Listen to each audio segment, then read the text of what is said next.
오늘도 우리 함께 부활절 인사를 나누겠습니다. 그리스도께서 부활하셨습니다.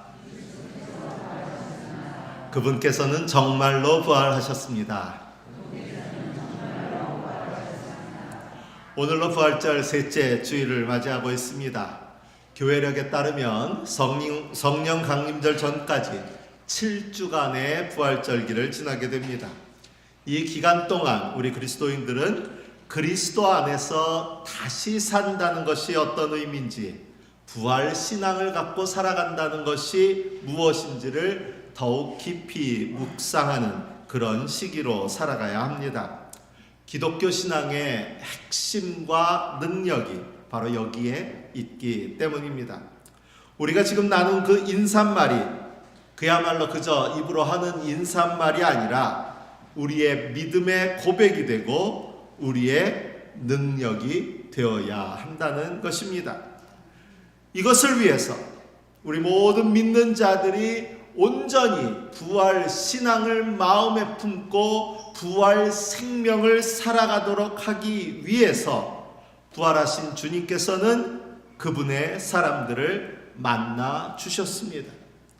무덤을 찾았던 마리아를 만나 주셔서 내가 주를 보았다 고백하며 부활의 첫 증인이 되게 하셨고, 두려움과 근심에 쌓여 다락방에 문을 닫고 머물던 제자들을 찾아주셔서 그들로 믿는 자가 되어 그리스도의 부활의 증인이 되게 하셨습니다.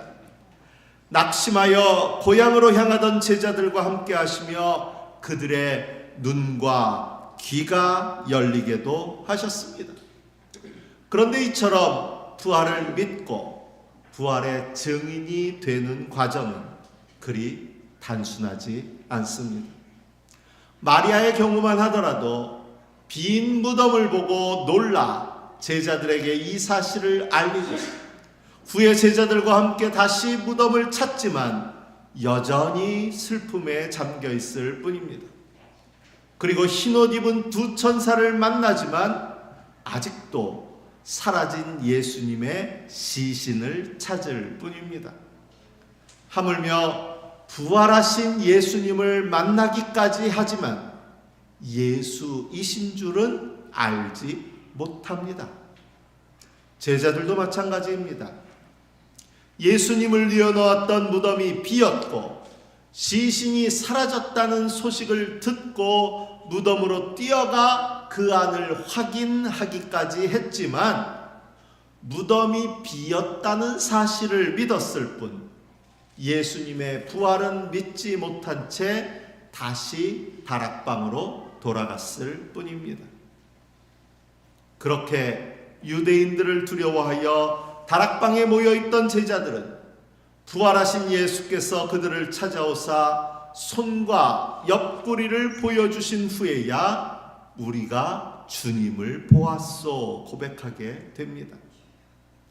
도마의 이야기는 더 언급할 필요도 없지만 이 모든 과정은 결국 그들로 믿음 없는 자가 되지 말고 믿는 자가 되라는 주님의 뜻이었습니다. 여기에 이르기까지 우여곡절은 많았지만 결국 의심 많았던 도마마저 나의 주님, 나의 하나님 하고 고백했으니 이제는 다 되었겠지 싶은 기대를 품게 됩니다. 그런데 오늘 우리가 함께 읽은 복음서의 말씀은 우리의 이러한 기대를 이제는 되었겠지 하는 이 기대를 허무하게 만드는 제자들의 모습을 그리고 있습니다.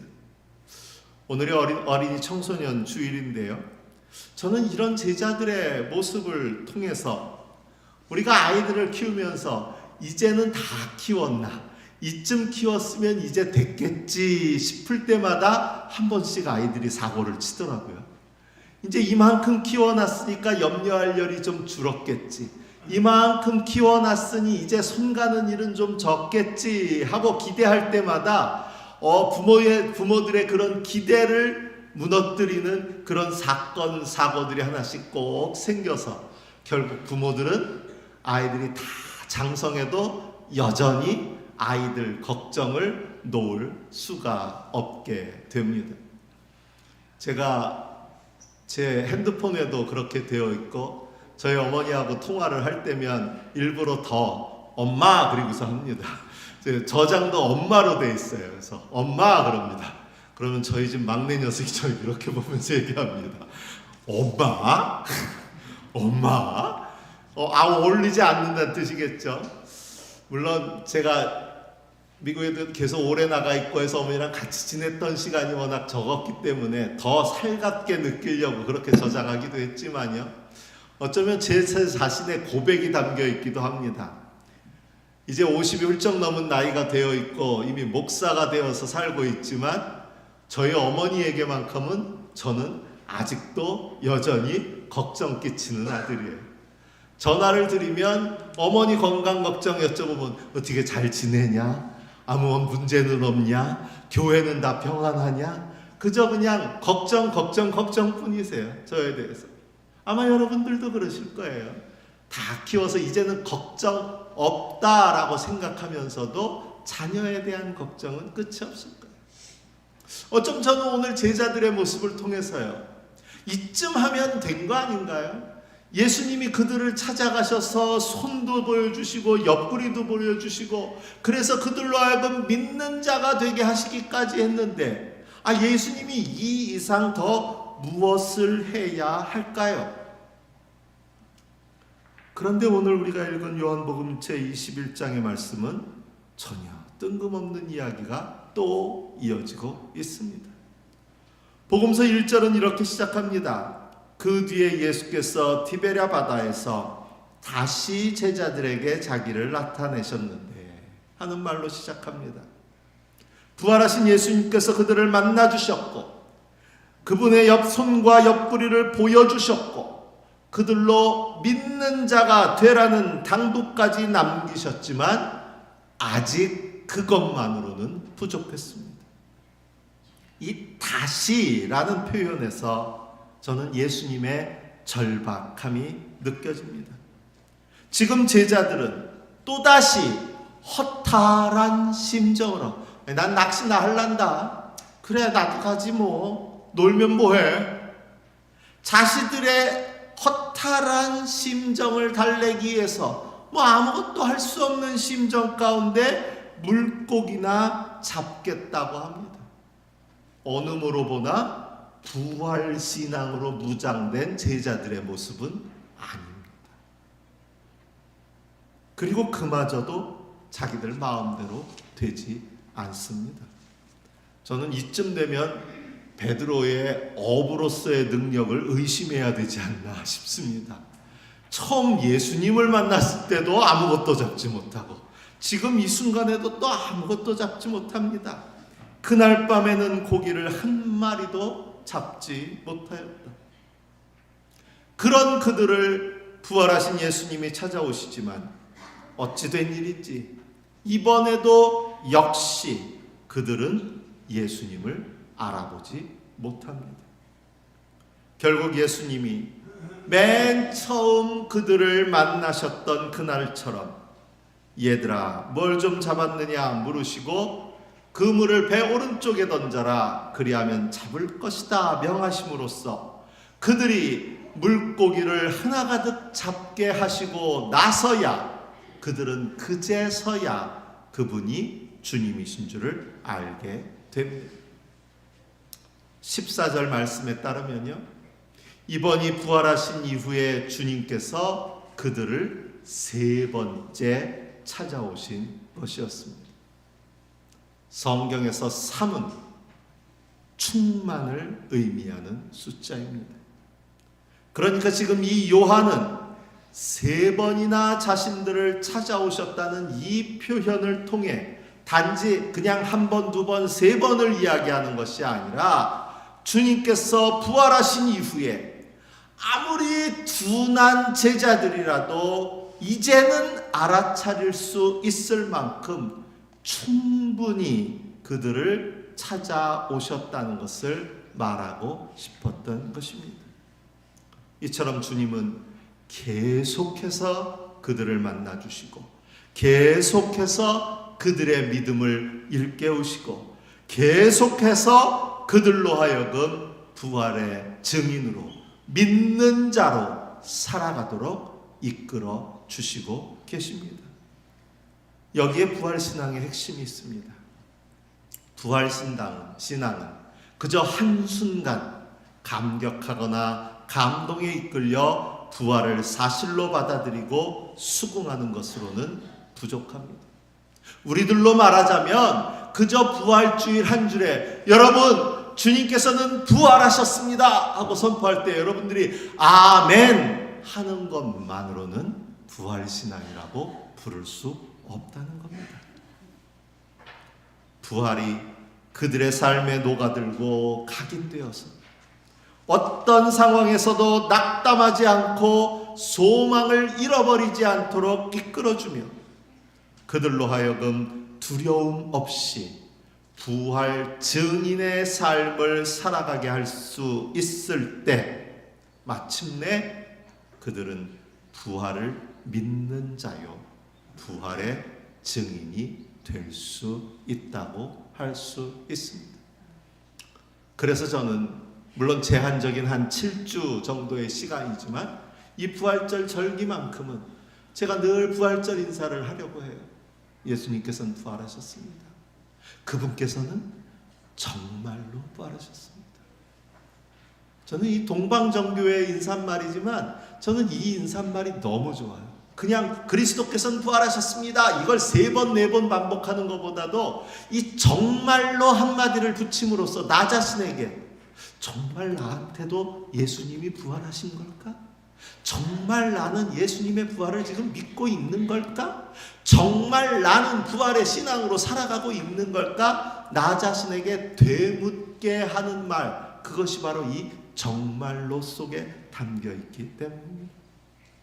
이렇게 되기까지 여러분 모두가 정말로 예수 그리스도의 부활을 입으로 또 삶으로 살아갈 수 있게 되기까지 우리 주님은 계속해서 제자들을 만나 주셨고 확신을 주시고 제자들의 믿음을 두드려 연단하신 것처럼 오늘 또 우리에게 찾아오셔서 우리들도 마찬가지로 만나 주시고 확신을 주시고 우리의 믿음을 두드려 연단하고 계시는 줄로 믿습니다.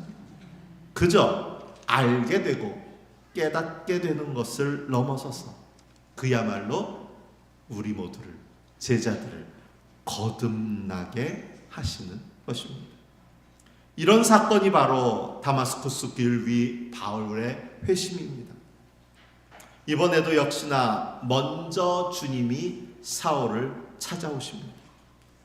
마리아나 제자들은 그나마 살아계신 예수님을 따르던 이들이었습니다.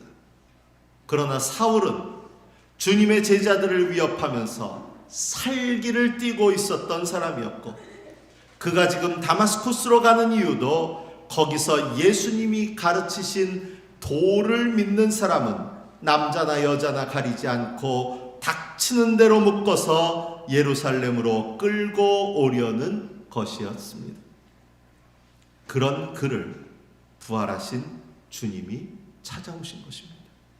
그리고 나는 내가 핍박하는 예수다 라고 스스로를 알리심으로써 이제 그마저도 변화시켜서 주님의 사람, 내가 택한 내 그릇으로 삼으시고자 하십니다. 지금 주님은 사울을 만나셔서 그를 거듭난 새 사람이 되게 하고자 하십니다. 이 일 역시 한 번의 사건으로 끝나지 않습니다. 그는 사흘 동안이나 앞을 보지 못하는 상태에서 먹지도 않고 마시지도 못하는 상태에 머물러 있었습니다. 그런 그에게 아나니아가 주님의 명령을 따라 그를 찾아가 안수하여 기도할 때에 마침내 그의 눈에서 비늘 같은 것이 떨어져 나가고 그는 시력을 회복하게 되었고 세례를 받고 음식을 먹고 힘을 얻었습니다. 이 과정에서 제게 흥미로운 부분이 눈에 들어왔습니다. 먹지 못하고 마시지도 못하던 그가 이제 먹고 힘을 얻었다는 것입니다. 복음서에서도 이와 비슷한 부분이 등장합니다. 밤새 그물을 내리고 물고기를 잡기 위해 수고했던 제자들에게 예수님은 와서 아침을 먹어라 라고 청하시고 떡과 생선을 그들에게 가져다 주신 모습입니다. 앞서 몇 번이나 반복해서 제자들을 찾아오셨고 또 이제 제자들에게 음식을 먹이시는 예수님의 이 모습에서 저는 어머니의 사랑을 느끼게 됩니다. 어머니의 사랑은 포기를 모르는 사랑이기 때문입니다. 이미 그들을 찾아오고 만나주고 손과 옆구리를 보여줬음에도 여전히 믿는 자가 되지 못하고 낚시나 하고 물고기나 잡겠다고 했던 그 제자들을 이제 또 포기하지 않고 갈릴리 이 바닷가까지 찾아와 그들을 만나주시고 그들을 먹이시는 이 예수님의 마음이 바로 이런 포기하지 않는 사랑의 마음인 줄로 믿습니다. 교회를 수십 년 다니고 집사, 권사, 장로로 살아온 세월이 얼마인데 여전히 믿음의 길 위에서 위태위태 언제 넘어질지 모르고 언제 이 믿음을 잃어버릴지 모르는 상태로, 아니 최소한 언제라도 부활 신앙의 반대편 길로 가버릴지 모를 우리이지만 이런 우리를 지금도 포기하지 않고 계속해서 믿는 자로 부활의 증인으로 삼으시려는 것도 바로 우리를 향한 이 포기하지 않는 하느님의 사랑인 줄로 저는 믿습니다.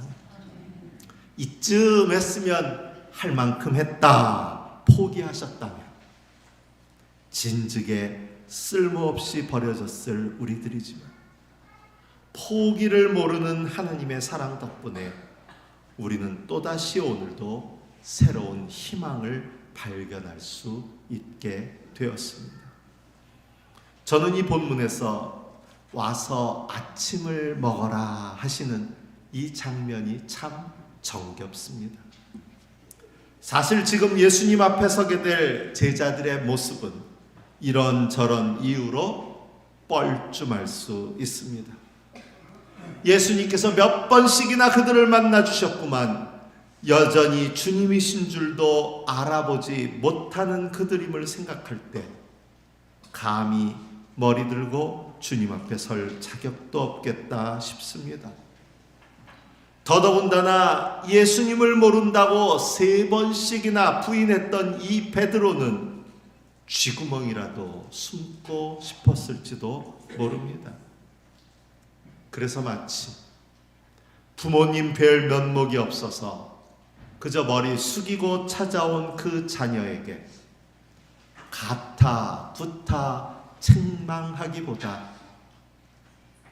밥은 먹고 다니냐 물으시며 밥상부터 차리는 그 어머니처럼 예수님은 그들의 믿음 없음을, 그들의 연약함을 책망하지 않으시고 와서 아침을 먹어라 말씀하십니다. 저는 이 사랑 덕분에 우리가 오늘 또 이렇게 주님 앞에 서 있다고 믿습니다. 이 사랑이 아니었다면 저는 또 어떻게 이 자리에 서서 주님의 말씀을 전할 수 있겠습니까? 바로 이 사랑, 우리의 연약함을 책망하지 않으시고 우리의 부족함을 책망하지 않으시고 이런 우리라도 포기하지 않으시고 찾아오셔서 밥은 먹고 다니냐 물으시는 그 사랑 덕분에 우리도 오늘 또 주님 앞에 나와 보좌에 앉으신 분과 어린 양께서는 찬양과 존귀와 영광과 권능을 영원 무궁하도록 받으십시오 하고 외칠 수 있는 믿음의 사람으로 살아가고 있습니다. 오늘 예배하는 여러분이 지극히 사랑스러운 눈길로 여러분을 바라보시며 밥은 먹고 다니냐 물으시는 주님의 이 따스한 음성을 듣게 되시기를 바랍니다. 그저 조용히 우리 곁에 다가와서 밥 숟가락에 생선살 발라서 올려주시는 이 예수님의 사랑을 만나시는 오늘이 되시기를 바랍니다. 이것이 우리의 희망이고 이것이 우리의 소망입니다. 뭐 때문이 아니라 여러분이 얼마나 잘나서 여러분이 얼마나 대단해서가 아니라 세상에서도 금수저 물려줘야만 부모인가요? 세상이 자랑할 성공한 사람이어야만 자식인가요? 그런 거 따지지 않고 그저 한 가족이라 한 상에서 먹고 마시는 식구라 서로에게 힘이 되고 위로가 되고 사랑할 용기가 되는 그런 가족처럼 예수님께서는 여러분을 그렇게 살갑게 사랑하시는 줄로 믿습니다. 요즘 자녀들이요 자꾸 기가 죽어서 이것저것 포기하고 살아간다는 말을 들으면 마음이 아픕니다.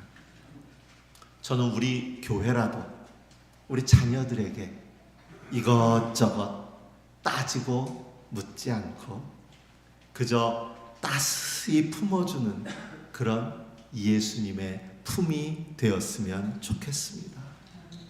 와서 아침을 먹어라. 그 사랑이 우리 교회에 우리 가정에 흘러 넘치시기를 바랍니다. 주신 말씀을 마음에 새기며 묵상합니다.